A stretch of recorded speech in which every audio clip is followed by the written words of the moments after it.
for joining us for today's Ipsos webinar, delving into the impact and change COVID is having on the automotive sector. Throughout today's session, you will remain in listen-only mode. However, throughout the webinar, you may submit questions online using the Q&A feature located on the right side of your screen. Time permitting, we'll answer questions at the end of today's session. However, if time runs short, then your question will be answered by email. Today's webinar is also being recorded and will be posted to our website within about 48 hours. Now, without further ado, it is my pleasure to introduce today's first speaker, Frank Forkin, President of Ipsos's Automotive Client Organization. Frank, you have the floor. Thanks, Ellen. Appreciate it. Before we begin, first of all, I just wanted to thank everybody for making time. I know there's a ton of these seminars and information coming from you guys from all different places, but I think we have some really fresh information, stuff that I think you're going to find really valuable. We have two very experienced automotive researchers on the line. I think many of you have worked with both John and Mike in the past. So John heads up our Automotive and Mobility group, and Mike is also part of that group and also works on our quality group as well. So with any further ado, Mike, I'm going to pass it over to you so we can start the presentation. All right, thanks, Frank. So today we're going to kind of take a walk through the impact COVID is having on everybody. We're all going through it, and hopefully you're all adjusting well. Ipsos has been tracking consumers' behaviors, attitudes, just how they're feeling across the globe, and we're going to focus mostly on the U.S. market, but we'll talk about a few of the other countries as well. So we'll kind of take it from more of a general position and then walk that down to more automotive. I'll turn it over to John at that point, where he's going to dive in much deeper into the automotive conversation through some recent research that we've conducted. So I wanted to start with the sort of obvious, which is the situation that we're all in the midst of. Back in February 28th, when COVID was now acknowledged as being in the United States, there were very few confirmed cases, and in fact, there were no reported deaths. The first death wasn't until February 29th. But you can see in that time frame, in a little over a month, we've had a significant increase in both cases that have been confirmed as COVID, as well as deaths attributed to the COVID virus. And that's across the world, but certainly the U.S. is now representing about a third of the cases overall. But there is some indications that things are getting better, right? So this is some recent information that was posted. This particular case, I think, is from the New York Times. And what we're seeing, if you look at daily cases that are being reported or daily deaths that are being reported, we're starting to see a leveling out or even a tipping downward where we're seeing a decrease, right? So we're really at the beginning of this trend of where hopefully we are starting to get ahead of the issue with a lot of the initiatives that have been taking place, social distancing, stay-at-home directives, and so forth, that they may now starting to pay off. But this change, or this return to what we'll call normal, or what some people are calling the new normal, isn't going to be sort of a switch back to how things were. And so we wanted to look at some of the things that are happening in other regions to acknowledge that what we're going to be going through, and we're kind of entering into some of that removal of restrictions now here in the U.S., is similar to what we're going to see or what we're seeing in Europe from countries like Germany, France, Italy in particular. Where we're seeing more of a sort of a modified reopening with some qualifications. So in Germany, stores are reopening, but they're limited to 800 square feet. And that started back in the latter part of April. And schools are just starting to be reopened there. In France, the same thing. Their schools are scheduled to reopen in next week. In Italy, some industries are coming back online. It's really selective based on what the government is allowing. And restaurants, again, are being asked to reopen, but for takeout only. And these are just a few examples of these types of situations. We also have situations like we're seeing in China and in Singapore where they've opened up from their stay-at-home orders or their social distancing, tried to return more to normal, but we are seeing a resurgence of some of the cases of COVID in those areas. So these are just two types of situations that we are on the verge of. And if you look at sort of the attitude around people when we're allowed to sort of come back into our sort of normal routine of being social or going back to work or whatever it might be, people for the most part are still very nervous about the idea of leaving their home. They've been told to stay in to protect themselves, and now we've been in some ways green-lighted to go back out.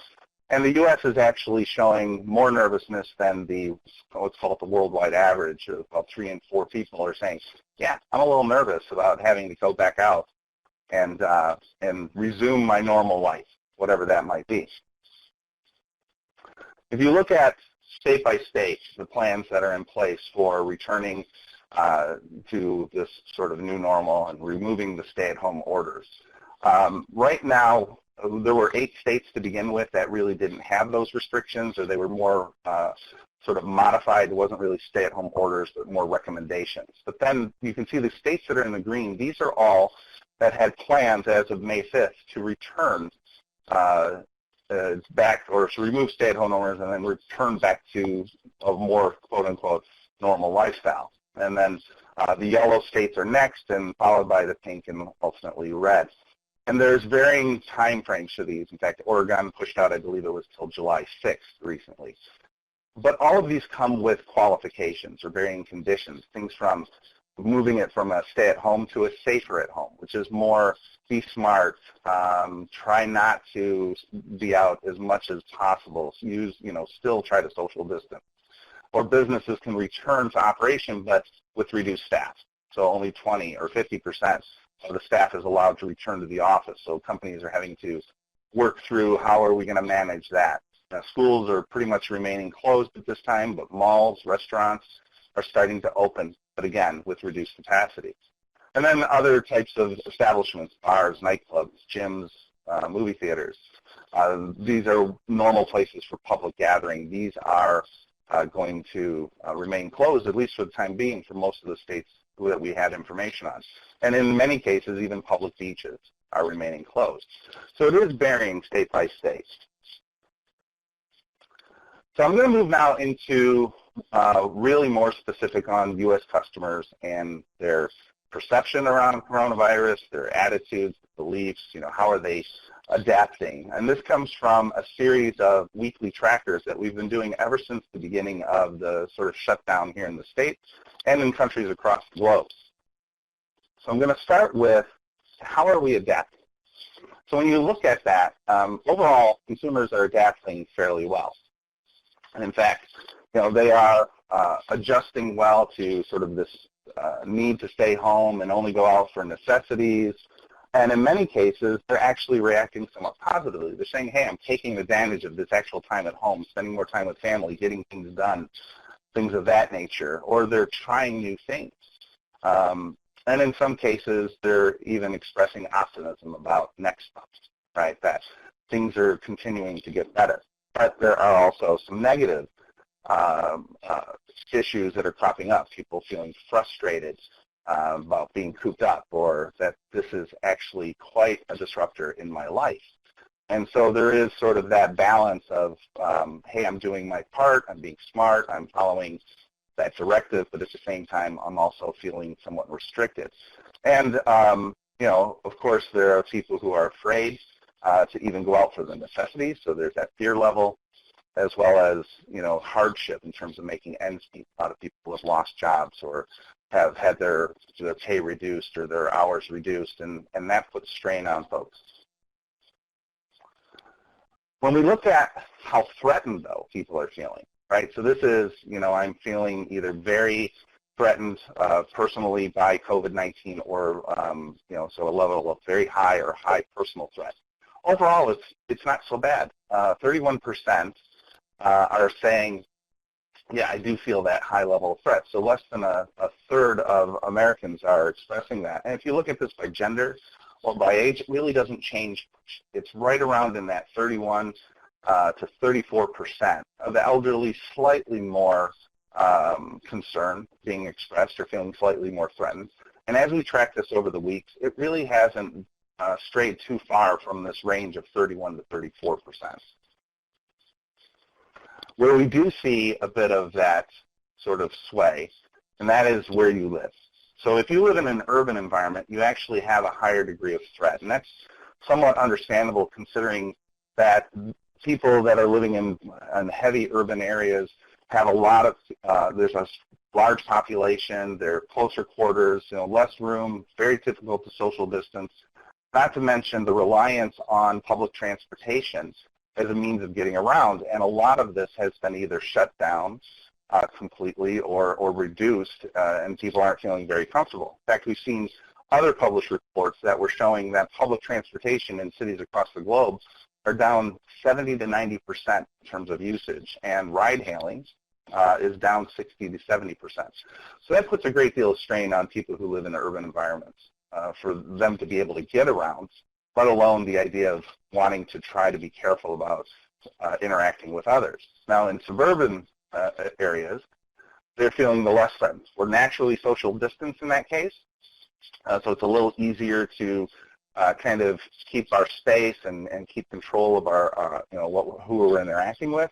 But at the same time, we have all the amenities still, the necessities available to us, grocery stores and gas and other things, essential services are available. In rural, not that different in terms of the distancing, but since they're a little more isolated naturally, some of the time things going out for what's called the necessities, it may be a little longer of a drive. You may have to go 2-3 cities over in order to find an open grocery store.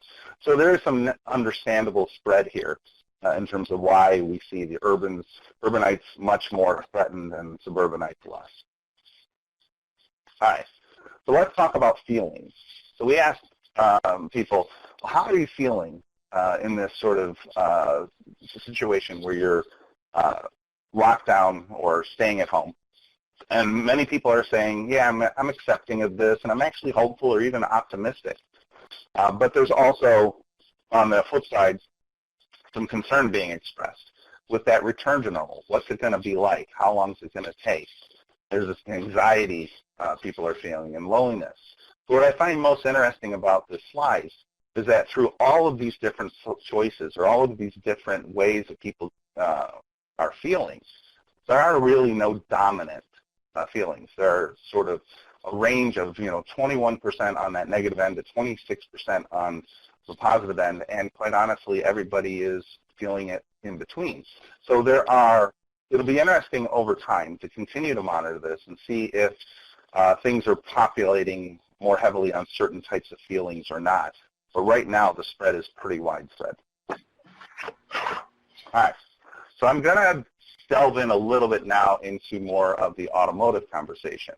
And so we asked people, well, when the stay-at-home restrictions are lifted and you're able to go out again, right? Things are opened up again, and considering the type of transportation you've primarily depended on, what is your intention?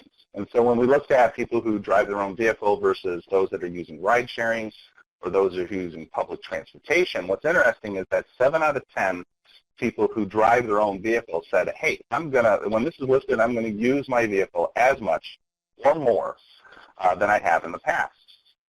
Whereas those that are dependent on ride sharing and public transportation, likely those that live in more urban environments, are expressing a far lower level of sentiment for that. Only 3 in 10 for ride sharing and similar for public transportation. And this is probably indicative or more out of necessity, right? They don't have a choice. If they have to go back, if they have to get about, these are the forms that they have to use. And so in this particular case, there is a greater comfort to go back to using your vehicle. Now, there is those who will delay their reaction, so they're going to be a little more cautious, and they're going to go back to using their primary mode of transportation after a period of time so they can deem it safe. They want to wait and see. And so that's more the case for people, again, who are using ride sharing and public transportation, where 4 out of 10 are stating that as their intent. And then the last group is, hey, I'm going to actually reduce my usage. Only 1 in 10 vehicle drivers is feeling that way, where again, we're seeing a very similar 3 out of 10 in both ride sharing and public transportation. You can see those that put me in situations where I'm interacting with others or in close proximities with others is coming with greater concern, where if I can control that environment through driving my own vehicle and I have that option, this becomes more of an easier choice to make for these people. All right, so let's look at this now from a perspective of the impact on automotive sales, and probably a lot of this type of information you've seen. But I wanted to start with just look at a general look at retail sales and where we've seen a shift. And what you'll notice is that yellow line, that's grocery stores. And so the change between February and March of this year, we saw $15.7 billion more dollars being spent on groceries than we did in March than we did in February. That's a 26% uptick.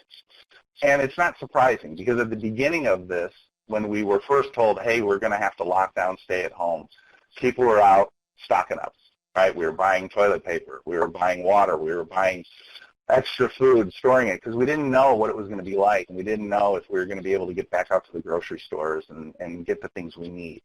So there was this push towards stocking up that sort of boosted sales in that particular area.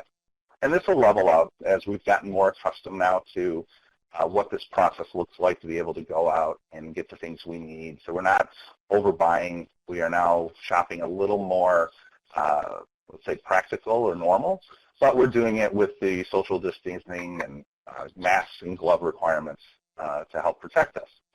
But if you look at some of the other categories, and things like clothing or food services, going out for food or drinks, and then more specific to all of us on this call, motor vehicles and parts, all of these have had significant downturns in terms of retail sales.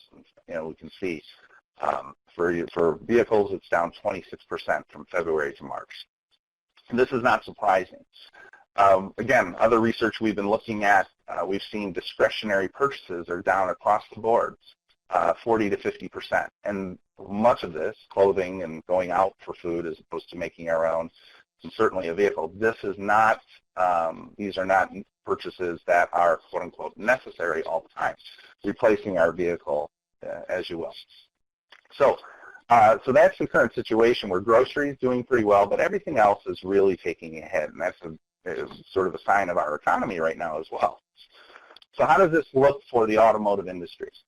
Well, the green line here represents where we were tracking prior to the pandemic and prior to all the shutdowns and the stay-at-home orders.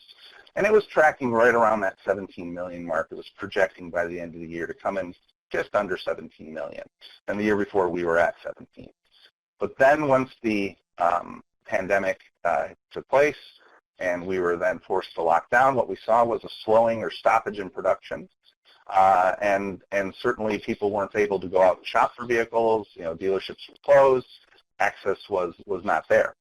And so we saw a steep decline in that time period. And now that we're starting to open up, and we've seen, again, other data that's showing in other countries that have been open that their sales have picked up again. And I think maybe even John might speak on a bit of that later.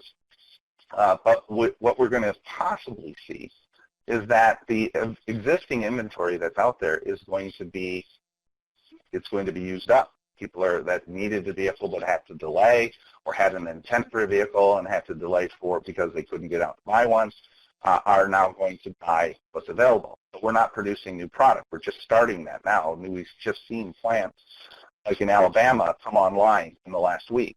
And there's other situations like that as well. So there is a possibility that we see a time period where the amount of inventory is short of what there is for demand as we come online as states and people are going to be able to purchase or make that vehicle purchase again. Eventually, we'll kind of return to more of that balance of where we have inventory and demand sort of interplaying with each other. But that's not going to happen at best until the end of the year. So we have some catch-up to do. in the meantime. And if you kind of project this out over the years, what you'll see is that for 2020, the projection for sales is about 2.2, which is well short of the 17 million from before. Now, there is a bit of a gray bar there, and that is basically what we would call risk, right? And so our friends at LMC have put this together and shared this with us. And what they're telling us is that depending on how our economy bounces back, how we've invigorated it, how people get back to work, and do they have jobs again, all of these impacts, including if the COVID-19 virus resurges in the United States, all these are risks that could impact our sales moving forward.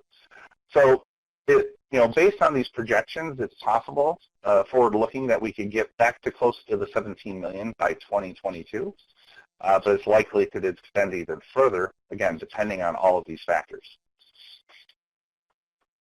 All right. So I'm going to now turn the conversation over to John, where John is going to kind of talk a little more detailed about some automotive-specific research that we've done related to COVID. So John, all yours.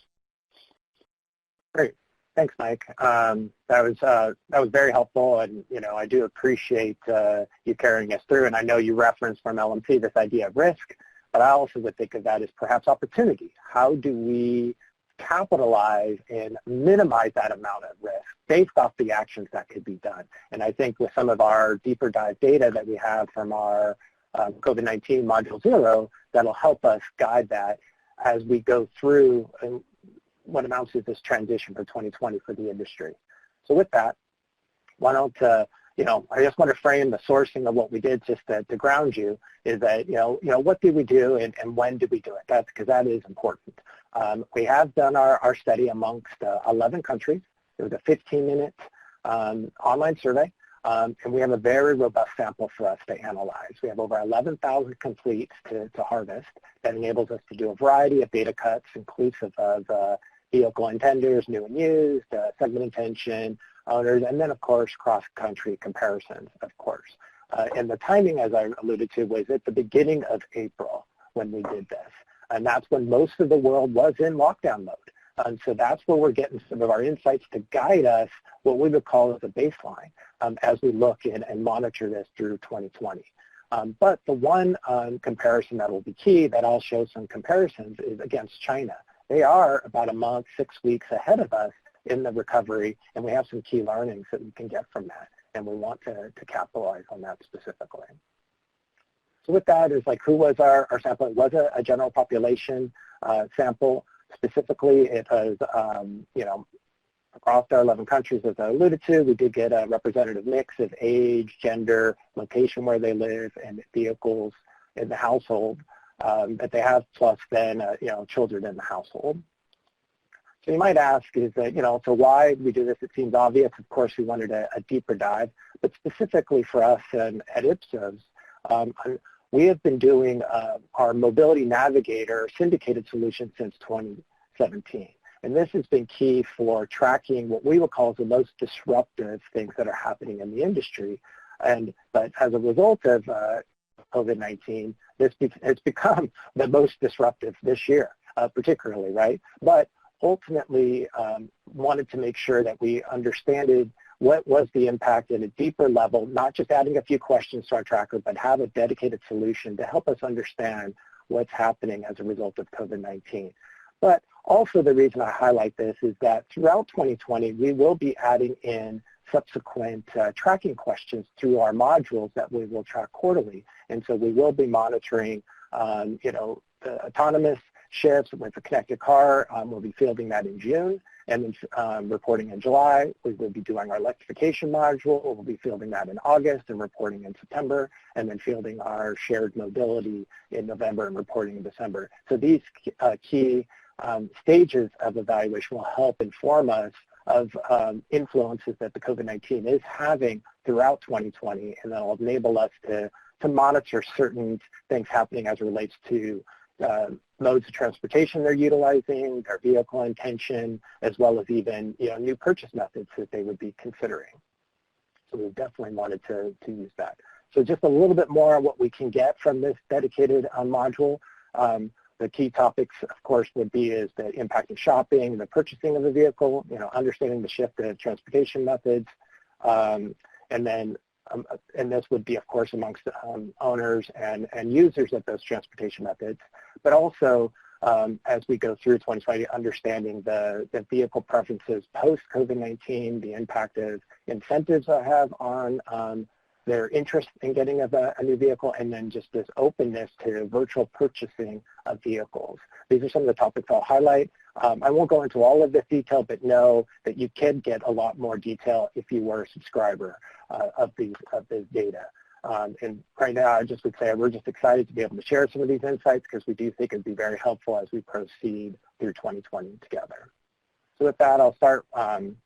The first highlight as it relates to shifts in the transportation usage, initially in building on some of the things that Mike said earlier. Ultimately, as our baseline, we see in the U.S. the pre-COVID-19, we asked, what are they primarily using? Of course, we see a primary vehicle is or their personal vehicle is the primary use of transportation.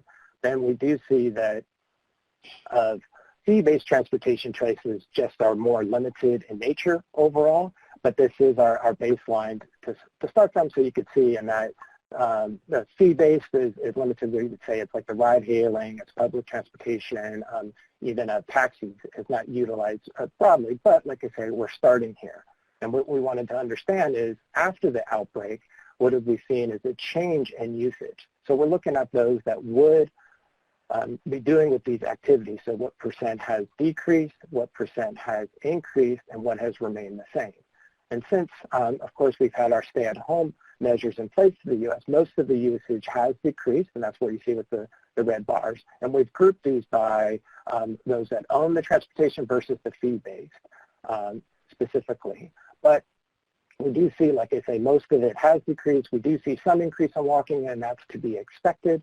But we do see is that the fee-based, most importantly, of the share-based type of transportation has decreased. And, that includes the ride-hailing, public transportation. This is a result of the, perhaps the lack of need because of the stay-at-home orders, but also there's some hurdles there as it relates to, what amounts to the social distancing recommendation. It's kind of hard to implement that on public transportation or even, frankly, in ride-hailing.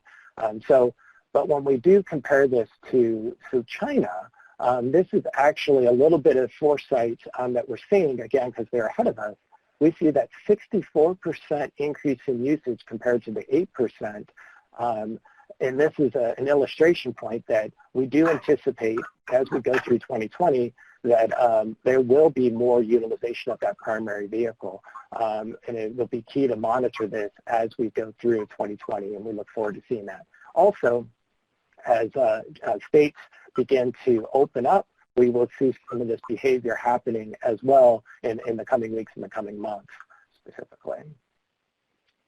Now let's get into some key details and the shift of purchase intent for a vehicle.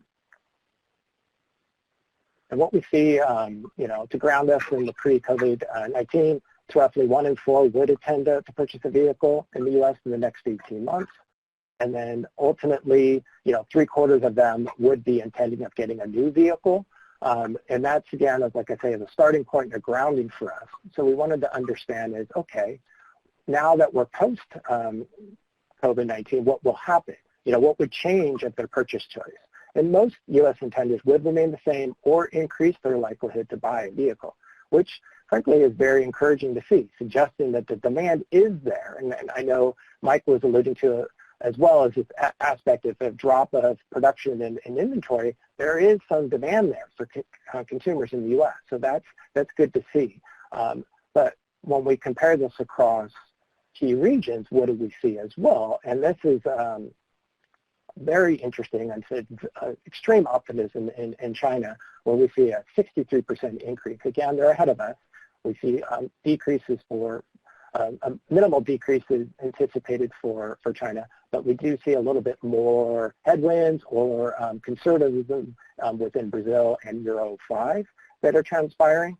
But also, as we've seen just even of this morning, to just validate these consumer claims, from the New York Times showed that the sales in China, April year over year, has grown 1%. This is the first time they've shown growth in over 21 months there in China. And then of course significant growth versus March because they were still opening up. So this just shows that, again, this claim usage that our consumers are saying is translating into real behavior in the market. And we do believe this is an element of foreshadowing that what could happen here in the U.S. market, assuming some things do transpire and as we move forward through this recovery.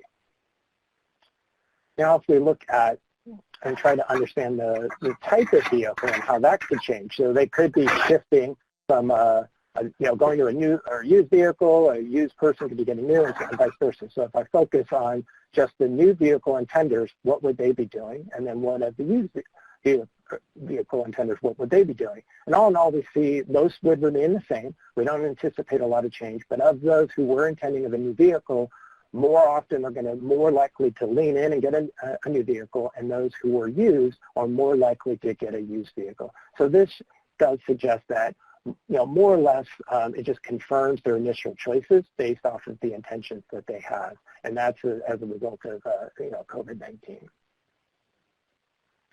And then we wanted to, look into understanding what's of the people that would have an increase in their interest or remain the same. Post-COVID-19, what is the key reason? And what we see is 38% indicate is this idea, it's the safety and protection that a personal vehicle can provide. And that was also referenced by multiple data sources. Mike mentioned it as well, that this is something that consumers do value, and this idea of control for the consumer. They control that environment, so therefore that's what's driving the reason for maintaining their purchase intention as well as even increasing it. We also see, of course, some rational reasoning such as, great deal, the vehicle's perhaps getting too old, or even a lease is expiring, which is kind of forcing their hand. But if we then compare that to China, what do we see? And we see, feeling safe and protected is just a key reason. We see that at 57%. So, and we also see some rational reasons such as, getting a great deal. But one that's unique in China in particular is this idea down here, where they're not having a personal vehicle and or needing one post-COVID-19 is coming up as a core reason there. And that's somewhat contributing to their increase in use there that's happening in China, which is, like I say, encouraging to see.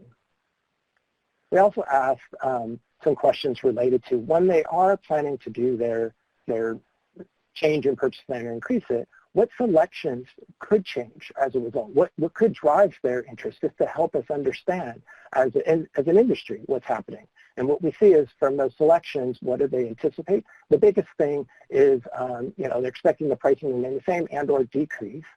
We also see some expectations that the vehicle purchased as a second reason here in the U.S. When we contrast that in China, because again, they're ahead of us, one thing we see that's interesting is an increase in, I guess you could say, in the expectations of changing the type of vehicle, such as what type of vehicle they would purchase, such as more likely like a sedan, this idea of size tending to go smaller. We also see this idea of engine type. And what we're seeing is this being more efficient to operate, like alternative powertrains coming up as a reason. Plus, we also see brand. This is important, as you can imagine, to monitor this, as these preferences could be changing as we go through 2020. And some of these changes are harking back to what we call recessionary periods, where we get into more conservatism, more willing to, I guess you could say, focus on the value aspect of what they would be going after. And that's not surprising to us, and we would expect that to be happening and continuing to happen, even perhaps at a further rate in the U.S. market. And if we go on to next, we wanted to understand some of the impact of the incentives and which ones are going to be most impactful and most motivating to get those new car intenders to purchase them. We've seen a lot of ads in the market running over the last few weeks, and what we've learned is government and manufacturer incentives and or price discounts and 0% financing are going to be the most impactful for that U.S. consumer. And interesting is when we also look at this idea of job protection, loss, and deferred payments are also helpful and beneficial. But, when we do look at this idea of magnitude of intent or when they would be intending, this one thing that is helpful here is the more near-term people are interested. It's similar, but the later-term people, those who are above 6 months or going into the 18 months, there is a unique opportunity that if we do focus on some of these other alternatives, such as the, helping about job loss, helping with deferred payments, there's an opportunity to pull up some of these purchases of these intenders so that we can get some incremental sales and help, take advantage of what the opportunity is in that market if we can. So that's certainly some interesting information there. So now let's take a look at a couple of highlights about the consumer-dealer interaction expectations. And what do we see is overall, this is something I want to say is it's measured by the consumer's beliefs and or perceptions. We did measure this on a simple agreeability scale amongst the overall consumers. And ultimately what we're seeing is they don't believe or perceive that a dealer is doing enough about the COVID-19 communication or preparation. So let's dig into this and let me kind of unwrap this for you on what we mean by that. So as we move into the U.S. opening more and more states, now this is a critical step of communication that is needed. We know there are great things happening at a local dealer level as well as at a national level by the auto manufacturer, but it is just inconsistent and or not known to consumers. So that awareness of these actions have an opportunity to improve. We see a majority of consumers, will take, COVID-19 risks into account, and 8 out of 10 are indicating that's, very important to them. But we also see that right now that less than 25% believe that a manufacturer or dealer has done a lot to help during the outbreak. And in some regards, I would say it's a little disappointing because I know there's a lot of effort happening, but it's just not getting through to the consumer and understanding that that's happening specifically. So there is an opportunity to improve that. We also see less than 1 in 4 understand what it's going to take to even purchase a vehicle when they're at the dealer.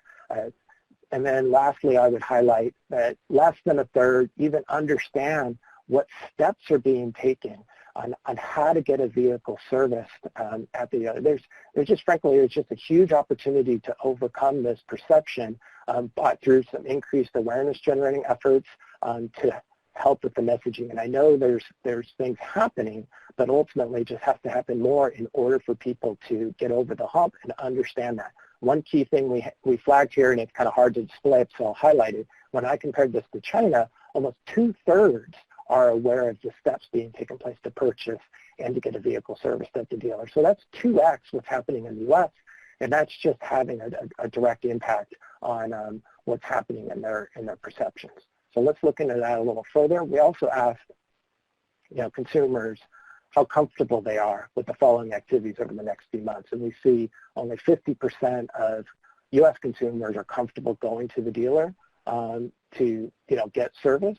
But then we see overwhelmingly only 25% or 1 in 4 are comfortable to get to purchase a vehicle or to shop for a vehicle at the dealer, and that's just a direct relationship for just the lack of awareness that I just shared. So I'm not surprised by that.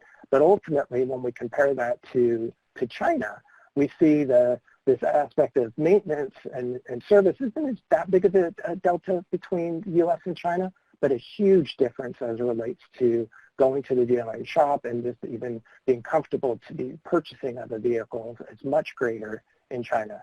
And that just illustrates to us is this idea of awareness is going to have a potential impact on that. So if we can improve that awareness, it can help increase the willingness and the comfort of the consumer being able to go shop online. And just as a, I guess you could say a comparison point, just to illustrate this isn't just inflated for China, we look at large purchases and we do see comparable scores between China and the U.S. That just indicates that there is a real comfort and going shopping for a vehicle in China specifically. Now if we think about how is this going to impact even some new methods, and what's the future of online shopping and the impact of that as we consider a post-COVID-19 world? And if we go into that, what do we say? We pose questions related to interest in doing a variety of tasks entirely online. So I just want to be clear on that, doing all of this online. And for the most part, these new car intenders, that's what we filtered this by, there's strong interest in doing the most popular items, which is not too surprising, but ultimately just to highlight, of course, making payments, looking at service history, obtaining insurance, getting software updates, and even getting approved for a loan or a lease. Doing this all online is very popular. But we do see a very strong interest also in communicating with the salesperson using a video chat at the 57%. And then purchasing a vehicle, leasing one entirely online is also very high. But if we even take this a step further, then looking at this idea again of the view of intenders, the near-term intenders are even more interested in this. So this helps illustrate, and it's very encouraging if this could be made aware and to illustrate how this can be done. There could be sales to be had, again, to minimize that risk, especially of those who are uncomfortable with going to the dealer and being able to do this all virtually. Certainly is a good opportunity here that we're seeing. Now, and if we take this a step further as it relates to the new car intenders of how this can happen, we asked their preference on who would provide that experience, either with an app or a website. We do see just slightly less than half of these new car intenders would prefer to get this from that local dealer because they know them. We also see a third would prefer the car manufacturer to provide that, and the rest being an independent company. Well, consumers don't really know the rules or the requirements of a manufacturer selling directly to consumers. There's just an opportunity to have a good, consistent online solution provided to customers. This can be done, through cooperation between the manufacturer and the dealer, of course, just to enable a good experience for that end consumer. And then we also take it a step further, this idea of those new car intenders, and they would also be interested in, or the people who would be interested in purchasing online, they would also be interested in this idea of the door-to-door test drive or delivery service of their vehicle. This is also encouraging to see that they would be willing to adopt this, willing to do this of these new car intenders specifically, but it's also encouraging to see it's a totally different what's happening in the market today. It is different. It may happen in pockets. It's just not broadly happening, but there is opportunity to be able to do that, and that's where that local dealer can be supportive of that sale and working with them to be able to get that taken care of for them. So that ultimately is it's a new service model that could be broadly adopted. So then, so as a recap of some of these key insights that are happening in the coming weeks and months, with the lifting of the stay-at-home orders and move to a new normal, we do see a blend of new and old approaches to engage with the consumer and to be able to maximize those sales or those opportunities out there. We know that consumers are very concerned about COVID-19, so the perceived safety of a personal vehicle environment is causing people to be interested in the vehicle, so being able to know that and tout that is certainly going to be beneficial. Consumers, perceive the auto manufacturers aren't doing enough. They just need to help further communicate what is being done to help manage those consumers' brand protection, because I know there's a lot being done and invested, so it's just continually to do that step, because that certainly will transfer and to help support like I said, those positive perceptions for the auto manufacturer. Consumers are opening to purchasing online and need an easy way and consistent way of doing this online purchase method for those who are concerned to shop at the dealership and or buy at the dealership. And then local dealers do need to ensure that they communicate the precautions that they're taking to ensure that the consumers are safe. This is both from a sales and service standpoint to ensure that we overcome some of those, I guess you could say, unknown perceptions of what's happening. They perhaps could infer it, but just to help build that awareness would certainly be beneficial. So these insights and learning can certainly help minimize the risk and maximize the opportunity on this road to recovery. There are many more insights and learning as we continue to monitor this impact, this big disruptor, as we say, with COVID-19 on auto and mobility. And we just essentially just scratched the surface on the potential available insights to measure the impact of COVID-19. So if you're not a subscriber, please reach out to us and we can help frame how we can get you access. There are key points we would say is the data is, of course, across 11 countries, 11,000 completes that we could harvest.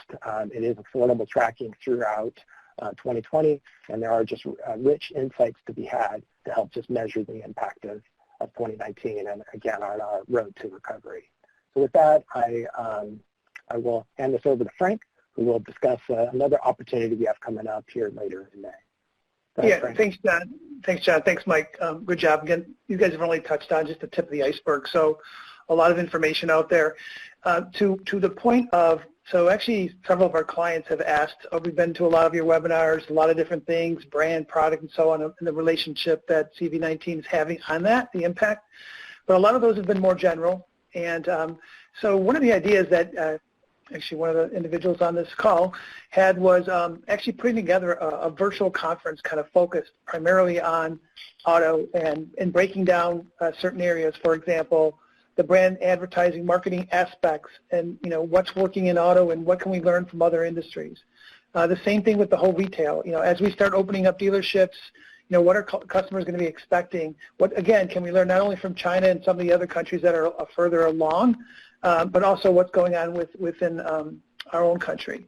And then there's just going to be a whole segment on future features, technology, and other things that we believe will be coming into play. So we're going to have a whole what the future kind of session is what we call it.